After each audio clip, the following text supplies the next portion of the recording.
بسم اللہ الرحمن الرحیم۔ زندگی کو کیسے گزارنا ہے اور اس کو کامیابی کے ساتھ کیسے گزارنا ہے، کیسے اس کو ایک پروڈکٹیو وے سے گزارنا ہے، یہ اپنے یعنی اس جہان کے حوالے سے بھی کامیابیوں سے ہمکنار ہو اور اخروی زندگی میں بھی انسان جو ہے وہ اپنا مقام اور اپنی مطلوب منزل حاصل کر سکے۔ تو یہ موضوع ہے گفتگو کا آج کی۔ علامہ اقبال رحمۃ اللہ علیہ نے اپنے اشعار میں اور اپنے جو ان کی شاعری ہے، جو ان کا پیغام ہے، اس میں ہر موضوع کو لیا ہے جو انسانی زندگی سے متعلق ہے اور اسے نہایت خوبصورت طریقے سے پیش کیا ہے۔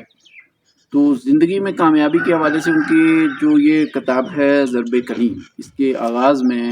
3 اشعار ہیں جن کو میں نے منتخب کیا ہے کہ اس کی مختصر تشریح کو پیش کیا جائے اور دیکھا جائے اور قارئین یہ بات جان سکیں، یہ ناظرین یہ بات جان سکیں کہ کس خوبصورت انداز سے علامہ اقبال نے زندگی میں کامیابی کا راستہ دکھایا ہے۔ وہ یہ کہتے ہیں کہ جب تک نہ زندگی کے حقائق پہ ہو نظر، تیرا زجاج ہو نہ سکے گا حریف سنگ۔ یعنی زندگی کی حقیقتوں کو جانے بغیر، زندگی کے فلسفے کو جانے بغیر، زندگی در حقیقت ہے کیا، وہ ہم سے کیا مطالبہ کرتی ہے اور ہمیں زندگی میں کرنا کیا ہے، زندگی میں ہمارا مقصد کیا ہے، اس کو جانے بغیر اور زندگی ہم سے مطالبہ کیا کرتی ہے یہ جانے بغیر، ہمارا جو زجاج کہتے ہیں شیشے کو، آئینے کو، ہمارا جو نازک شخصیت ہے، جسم ہے، آئینہ ہے، شیشہ ہے، ہم جو ہیں، تو ارد گرد کے حالات کے جو سنگ ہیں ان کا حریف ثابت نہیں ہو سکے گا۔ جب وہ ان سے ٹکرائے گا، وہ حالات اور وہ مشکلات، وہ مصائب اور وہ چیلنجز، تو یہ زجاج کرچی کرچی ہو جائے گا۔ وہ کہتے ہیں کہ اگر آپ یہ چاہتے ہیں کہ یہ زجاج حریف سنگ بن سکے اور یہ پتھر کی ٹھوکر سہ سکے، تو پھر آپ کو زندگی کے حقائق کا علم ہونا چاہیے۔ اور دوسرے شعر میں وہ کہتے ہیں کہ یہ زور دست و ضربت کاری کا ہے مقام، یہ زور دست و ضربت کاری کا ہے مقام، میدان جنگ میں نہ طلب کر نوائے جنگ۔ یعنی یہ زندگی جو ہے یہ مسلسل محنت، کوشش، جد و جہد، سخت کوشی اور آپ کہہ سکتے ہیں کہ یعنی ایک مسلسل حرکت اور مسلسل محنت کا کام ہے، اور یہ بہادری اور دلیری اور جرأت کا کام ہے۔ یہ سستی اور یہ جو ہے وہ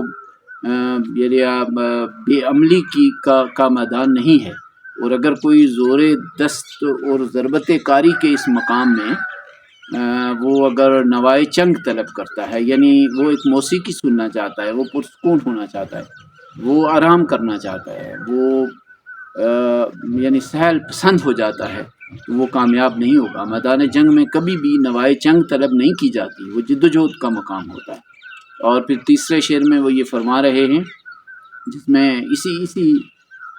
کے تسلسل میں وہ کہتے ہیں کہ جو فطرت ہے، یعنی وہ یہ فطرت ہے، فطرت نے جو یہ بنایا ہے انسان کو، تو وہ انسان سے لہو کا مطالبہ کرتی ہے، یعنی خون دل و جگر سے ہے سرمایہ حیات، فطرت لہو ترنگ ہے غافل نہ جل ترنگ۔ یعنی فطرت جل ترنگ نہیں ہے، لہو ترنگ ہے۔ جل ترنگ کا مطلب ہے کہ وہ موسیقی،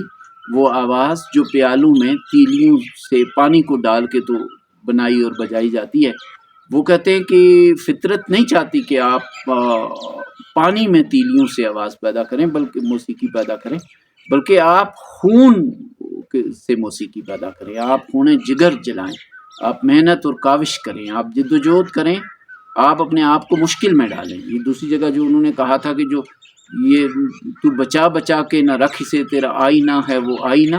شکستہ ہو تو عزیز تر ہے نگاہ آئینہ ساز میں۔ اور وہ بارہا مختلف مقامات پہ یہ کہتے ہیں کہ سخت کوشی اور محنت اس زندگی کا جو ہے لازمہ ہونا چاہیے۔ یہاں سہل پسندی اور آرام پسندی اور جو ہے نا وہ عیش پسندی کامیابی سے دوچار نہیں کرتی۔